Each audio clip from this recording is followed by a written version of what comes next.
салому алайкум дӯстои азиз, хушхабара ба ҳаматон мерасонам. Курси рубл якбора боло рафт. Исхати 1000 рубл 129 сомону 60 дирҳам. аз Сбербанк ва картаи Орионбонк сум равонкунӣ 129 сомону 60 дирҳам мегзарад.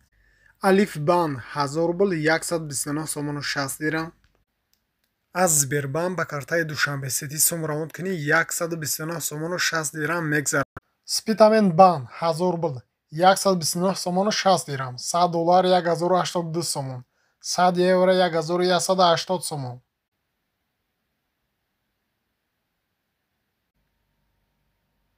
Коммерсбанк 1000 рубл 124 сомону 90 дирҳам. аз Сбербанк ба картаи Амонатбанк сум равонкунӣ 129 сомону 60 дирҳам мегзарад. бародарои азиз, раҳмати калон барои дастгиритон. мо ҳам ҳаракат мекунем ки беҳтарин видеоро пешкаш. Барои ҳамин бародаро моро дастгирӣ кардан, ҳатман дар канал обуна шавед, лайк монед ва фикротона ҳам нависед.